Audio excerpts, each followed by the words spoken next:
Hello friends, बरायबाय Bodo Job Info official YouTube channelआव दा गोबांथार बिजिमोन दा बिनि थाखाय आं नोंथांमोननो आपडेट लाबोनो हायाखैमोन दा जायखिजाया लोगोफोर जाय नोंथांमोना भिडिअ नायनानै मोजां मोनो लाइक खालामनो हागोन आरो चेनेलाव गोदानै फैदोंब्ला साबस्क्राइब खालामनानै नोंथांमोनाबो लानो हागोन Bodo Job Info official YouTube channelआव दा रिजाल्टआ मानो दासिमबो डिक्लेयार जायासै एबा होआसै ग्रेड 3 आनजा ग्रेड 4 आनजा 18 सेप्टेम्बराव होनो होनदोंमोन नाथाय गोबां भाइरेल जादोंमोन नाथाय बे अफिसियेल नङामोन दा मोनसेल' बाथ्रा बेनो जाबाय दुर्गा फुजानि सिगां आसाम डाइरेक्ट रिक्रुटमेन्टनि बागै मोनसे रिजाल्ट फैगोन होननानै मोनसे बाथ्रा होदोंमोन जेला दा अब्ला डेटआ फिक्स जायाखै दा गोबां नेगासिनो दङ ग्रेड 3 एबा ग्रेड 4 आ बबे मोनसे होग्रोगोन दा लोगोफोर जेब्ला नोंथांमोना सेबारनि पर्टेलाव फैगोन अब्ला बेबादि पेज मोनो बेखौ मिथियै रावबो गैला दा बेनिफ्राय रिजाल्टआ बबे मोनसे फैगोन दा ग्रेड 4 एबा ग्रेड 3 बे दासिमबो फिक्स नङा दा नोंथांमोना बयबो कमेन्ट्स खालामनो हागोन जे रिजाल्टआ बबे मोनसेया फैग्रोगोन बायदि दा नोंथांमोनाथ' मिथिखायो आनजादा जाग्रोदोंमोन ग्रेड 4 आ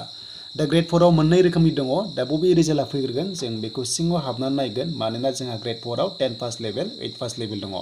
दा नोंथांमोना साफा साफा रिजाल्टखौ नायनो हागोन जेब्ला रिजाल्टआ होयो अफिसियेल साइटआव फैनानै नाथाय जेब्ला होगोन आं नोंथांमोना आपडेटखौ लाबोखागोन दा बेखायनो जों ग्रेड 4 आव एग्जाम जाग्रोनायखाय जों ग्रेड 4 खौ बेयाव डिसकास खालामसै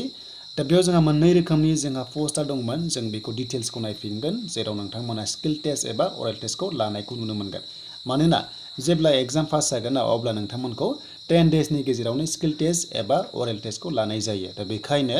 जोङो फै नायनोसै बेयाव अफिसियेल नटिफिकेसन डाउनलड खालामनानै जे बेयाव माबादि सिस्टेमाव लादोंमोन नोंथांमोननि एप्लाइ खालामनायखौ बा नोंथांमोननि सिलेक्सनखौ दा बे जाबाय अफिसियेल नटिफिकेसन दा बे पस्टआ मोननै रोखोमनि दङ दे ग्रेड 4 आव मोननै रोखोमनि दङमोन बेनो जाबाय 8 पास लेभेल बेनिफ्राय 10 पास लेभेल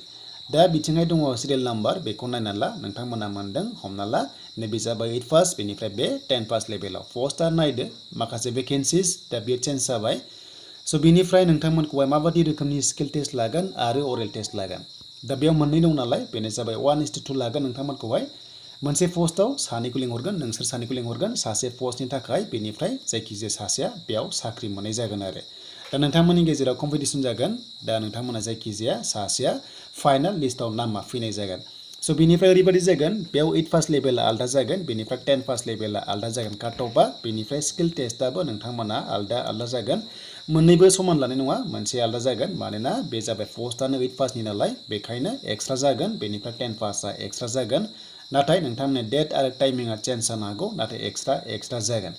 दा जायखिजाया नोंथांमोननि रिजाल्टआ नैबे सानथामनि गेजेराव फैनो हागौ मानोना दुर्गा फुजा होननाय लोगो लोगो दा बावैनो दङ हमना ला 1 तारिखनिफ्राय बा 2 तारिखनिफ्राय अब्ला नोंथांमोननि रिजाल्टखौ 28, 29, 30 बे मोनथामनि गेजेराव माबा मोनसे आपडेट मोननो हागौ जुदि नंमारगौब्ला दुर्गा फुजानि सिगां होयोब्ला नाथाय ग्रेड 3 आ फैनायनि चान्सखौ मोनाखै बादि मोनदों आङो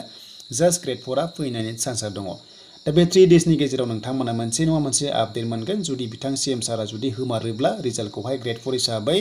दा नेथ'दो लोगोफोर बेनोसोमोन दिनैनि आपडेटआ दासान्दि गोबां पार्सनेल बिजिनि थाखाय भिडिअ होनो हायाखैमोन देन बेनिफ्राय गाबोननिफ्राय नोंथांमोना रेगुलार आपडेट मोनसिगोन बेनो जाबाय बड' जब इनफो अफिसियेल इउटुब चेनेलाव